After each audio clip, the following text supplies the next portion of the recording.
European union, उसके बाद UK और फिर अमेरिका, तीनों ने एक बयान जारी किया है कि मिलिट्री कोर्ट्स के हवाले से उन्हें तशवीश है।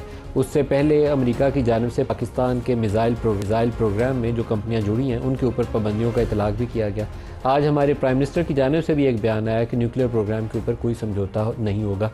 तो ये हम किस तरफ बढ़ रहे हैं बड़ा इंपॉर्टेंट है। जो यूरोपियन यूनियन की स्टेटमेंट थी उसको अगर थोड़ा सा कॉन्टेक्स्ट देखना हो कि ये बाकी दुनिया क्यों बोल रही है, दुनिया कोई फेयर वर्ल्ड नहीं है, अपने अपने मुफादात के लिए चलती है। इसलिए अगर कभी भी ये कहना हो कि मुवाजना करना हो तो मुवाजना करने के लिए अगर हम एक तरफ देखें कि फ़लस्तीन के अंदर वो जो नस्ल कुशी कर रहे हैं तो उसके ऊपर यूरोपियन यूनियन, अमेरिका कितनी पोजीशन ले रहे हैं तो नहीं बोलेंगे, क्योंकि वहाँ उनके मुफादात दूसरी तरफ है।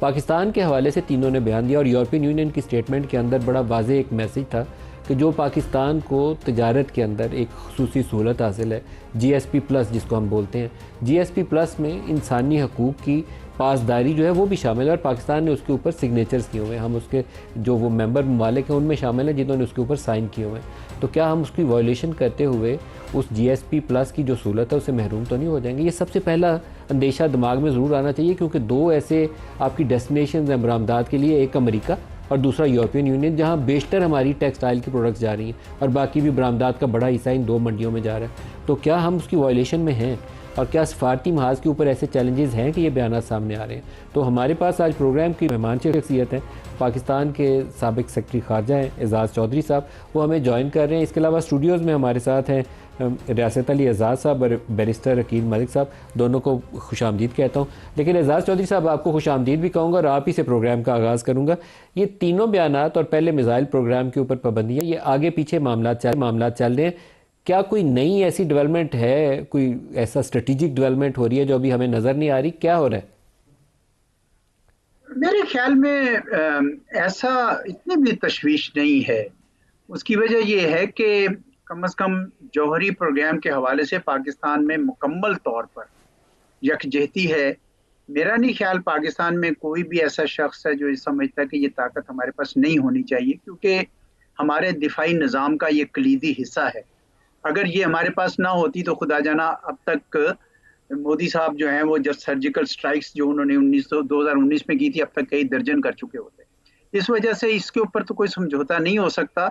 और वो एक लिहाज से ये जो उनका बयान भी है अमेरिका का, सच्ची बात है कि बिल्कुल यानी रिडिकुलस किस्म का है कि भाई आप पाकिस्तान का सारा दिफाई निज़ाम जो है वो हिंदुस्तान से जिस एक जारहियत है उसका ख़तरे से बचने के लिए है। हमारा अमेरिका पे या मगरिब में किसी भी मुल्क पे कोई किसी किस्म का वो नहीं है। मेरे ख्याल में इसमें कोई शक रहा नहीं, कभी भी हमने इसमें कोई इबहम नहीं छोड़ा। ना ही हम अमेरिका से कोई ऐसे पुर्जे लेते हैं कि हमारी जो सैंक्शंस हैं उसकी वजह से हमारी इस्तेताअत जो है वो ख़त्म हो जाएगी। मैं समझता हूँ कोई एक उन्होंने अपनी ज़ाब्ते की कार्रवाई की होगी शायद। मुझे जो लगता है वो ये है कि वो एक बयानिया सा बना रहे हैं और उस बयानिए की वजह से पाकिस्तान के लिए मुश्किल पैदा हो सकती है, क्योंकि ज़्यादातर दुनिया जो है वो अमेरिका के बयान की एक किस्म की पजीराई करेगी, तो इस वजह से शकूक पैदा होते। तो पाकिस्तान के लिए अगर नैरेटिव की दुनिया में देखा जाए तो यकीनन एक अच्छी पेशरफ्त नहीं है। लेकिन मेरे ख्याल में पाकिस्तान की दिफाई सलाहियत इससे कम अज़ कम कोई किसी लिहाज से मुतासर नहीं होगी। हमें बहरहाल अमेरिका को एंगेज रखना चाहिए, पहले भी रखते रहे और उनको बताते रहना चाहिए कि आप खुद आके देख लें, आपको खुद इल्म है। लेकिन एजाज साहब, जो ट्रंप इंतजामिया की नई काबीना के हवाले से जो नाम सामने आए हैं, वो अगर नाम भी मैं देखूं तो वो ज़्यादातर हमें ये नज़र आता है कि वो एंटी चाइना जो एक पोजीशन है उसको उन्होंने स्ट्रेंथन किया अपनी काबीना के अंदर और प्रो इंडिया लॉबी को उन्होंने खूब मजबूत कर लिया। तो हमें एक नया सिनारियो है जिसको फेस करना है 20 जनवरी के बाद। ये सही कह रहे हैं आप, क्योंकि ना सिर्फ अमेरिका में तब्दीलियां बल्कि हमारे जो इलाका है पूरा इलाकाई तनाजुर भी बदल रहा है, खुसूसन मशरक़ वस्ता। वहाँ पे आपने देखा इसराइल बहुत मजबूत हो रहा है। और अभी मैं देख रहा था एक जगह पे कि अमेरिका में जो एक प्रोग्राम हो रहा था, टेड क्रूज में ख्याल उसमें एड्रेस कर रहे थे कि जी किस तरह हमने अब ईरान में रजीम चेंज लानी है। तो पूरा एक वो सिलसिला शुरू हो गया है। अभी पाकिस्तान पे तो उनकी तवज्जो नहीं है, लेकिन बहरहाल एक हवा हमवार की जा रही है, क्योंकि उनको ये लगता है कि शायद शायद पाकिस्तान का जौहरी प्रोग्राम जो है वो किसी हवाले से इसराइल के खिलाफ इस्तेमाल हो सकता हो हमारे जो मिसाइल हैं, जबकि हमने बारहा ये वाजे किया है कि हमारा इस किस्म का कोई इरादा नहीं है, क्योंकि ना हमें उधर से कोई खतरा है, ना हम उस तरफ कोई भी जाना चाहते हैं। तो ये वजाहत तो हमें मुसलसल करते रहना पड़ेगा, चाहे अमेरिका में बेशक हुकूमत नहीं आ जाए, बेशक वो ईरान के साथ गरीबा हो जाए, लेकिन पाकिस्तान का ये मौका मेरे ख्याल में नहीं बदलना चाहिए हमें।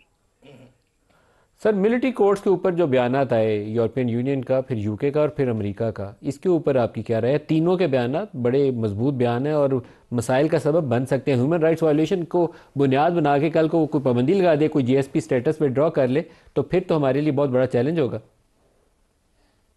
2014 का मुझे याद है, जब हमने ज़रबे अज़्ब करना था, तो उस वक्त उसके बाद आपको पता है, जब दिसंबर 2014 में आर्मी पब्लिक स्कूल पे जिस बेरहमी से उन्होंने बच्चों को मारा, तो हमने एक नेशनल एक्शन प्लान बनाया जिसमें कुछ 17 नुकात थे। उसका पहला नुक्ता यह था कि मिलिट्री कोर्ट्स बनाई जाए। तो उस वक्त मुझे याद है कि मैं भी सर्विस में था, कि दलील ये दी गई थी कि कम से कम एक केपी के इलाके में जो अदालतें थी, 95% जो लोग थे जो पकड़े जाते थे दहशतगर्द, और छूट जाते थे अदालतों से। तो एक मखसूस हालात में आपको ये काम करना पड़ता है, और यूरोपियन यूनियन को भी पता है कि आईसीसीपीआर के आर्टिकल 14 में ये बाकायदा लिखा हुआ है कि अगर नेशनल सिक्योरिटी का आपका इशू हो तो उसके लिए आप ये कर सकते हैं, बशर्ते कि कुछ ट्रांसपेरेंसी हो। वो आपको पता है कि हमारी सुप्रीम कोर्ट के कंसिस्टेंट होने चाहिए ये जितने भी डिसीजंस हैं। तो मैं नहीं समझता कि वो इसके ऊपर को उस तरह अमल दरामद करेंगे। वैसे भी मैं समझता हूं कि पाकिस्तान को टोटली डिपेंडेंट नहीं होना चाहिए सिर्फ यूरोपियन यूनियन की मार्केट पे। बहुत बार जब ट्रेड डिप्लोमेसी पे बात हो रही होती है तो लोग कहते हैं कि डाइवर्सिफाई करें, इसीलिए कहते हैं कि आप कहीं बिल्कुल डिपेंडेंट ना हो जाएं किसी एक उसके। लेकिन मैं जाती तौर पर समझता हूँ कि कोई हर्फ नहीं आएगा, कि पाकिस्तान अपने कौमी मफाद में कर रहा है। मैं नहीं समझता कि इससे पाकिस्तान के उसके ऊपर कोई मसाइल आएंगे। एजाज चौधरी साहब, बहुत शुक्रिया, आपने हमें ज्वाइन किया। सब कानूनी तौर पर देखें, ये तो एक इंटरनेशनल सफारती महाज के ऊपर है, तो आपको क्या लगता है कि मिलिट्री कोर्ट्स ने जिन 25 लोगों की सज़ाओं का ऐलान किया, बाकी भी अभी लोग हैं, वो कुछ दिनों तक उसके भी ऊपर डिटेल्स आ जाएंगी, ये कंसिस्टेंट है पाकिस्तानी कवानीन और इंटरनेशनल जो कवानीन है उससे मुताबिकत रखता है? नहीं, मैं इससे बिल्कुल डिसएग्री करूंगा। उसकी रीज़न ये है किस चीज़ से डिसएग्री करते हैं? ये जो आप इनकंसिस्टेंसी की बात करते कि जो इंटरनेशनल लॉज हैं और हमारा जो यहाँ पे उससे मुताबिकत नहीं रखता। नहीं, मैं जो मिलिट्री कोर्ट में यहाँ पे ट्रायल हो रहे हैं ना, इसकी मैं बात कर रहा हूँ। मिलिट्री कोर्ट्स का ही पूछ रहा हूँ जी, ये वहाँ के जो सिचुएशन और सर्कमस्टांसेस उससे मैच नहीं करते। हमारे यहाँ एक्सेप्शनल सर्कमस्टांसेस है। वो कैसे? मसलन के यहाँ पे हमारे यहाँ एक जनरल लॉ है और एक स्पेशल लॉ है। ये जो आर्मी का है, आर्मी एक्ट 1952 जो है ना, वो देखना ये कि उसके अंडर जो गवर्न हो रहा है, जो under administration of that act है, उसकी जुरिस्डिक्शन वहां पे कि विद इन द पैरामीटर अगर वो कोई जुर्म करता है तो उनको वहां पे ट्राई किया जा सकता है। यहाँ पे सिचुएशन अलग से बिल्कुल डिफरेंट है। उनका ट्रायल और यहाँ का ट्रायल, उसका तरीक़ेकार का फ़र्क है। यहाँ का सिविलियन, उसका आर्मी या मिलिट्री जो कोर्ट उसमें ट्रायल क्यों नहीं हो सकता? उसकी रीज़न ये है कि ये तो उस आर्मी एक्ट के अंडर गवर्न ही नहीं करता। आपने अगर लेट्स सपोज देखे वहां पे ट्रायल होता है तो वहां पे पाकिस्तानी कवानीन के मुताबिक, इंटरनेशनल को छोड़ दें, इस तरह हम सारे देखने वाले भी कंफ्यूज हो जाएंगे। पाकिस्तानी कवानीन और आइन को सामने रखें, उसमें मिलिट्री कोर्ट्स ने जो सजाएं दी वो ठीक है, दुरुस्त है? नहीं, मैं उससे बिल्कुल डिसएग्री करता हूँ। सिविलियन का ट्रायल वहां नहीं हो सकता। क्यों नहीं हो सकता? नहीं हो सकता। देखिए मलिक साहब, यहाँ पे जो कॉग्निजेबल ऑफेंस होता है, जैसे 780 या फलां है, तो 154 के तहत सीआरपीसी के तहत एफआईआर हो जाती है।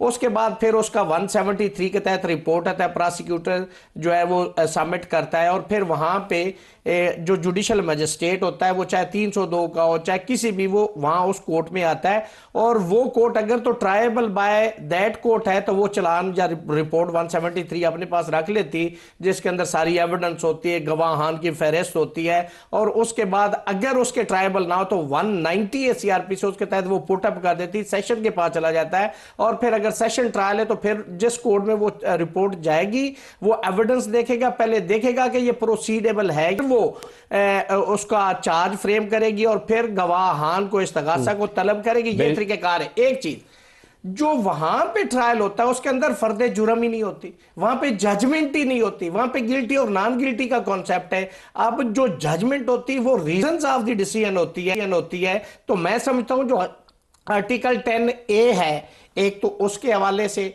फिर जो फेयर अपॉर्चुनिटी हम हमेशा डिमांड करते हैं, फिर चूंकि आप जिस बंदे को सजा देने के लिए जा रहे हैं, आपका वहां पे एक्सेस ही नहीं पब्लिक को, कोर्ट तो वो है ना जब पब्लिक को भी एक्सेस हो।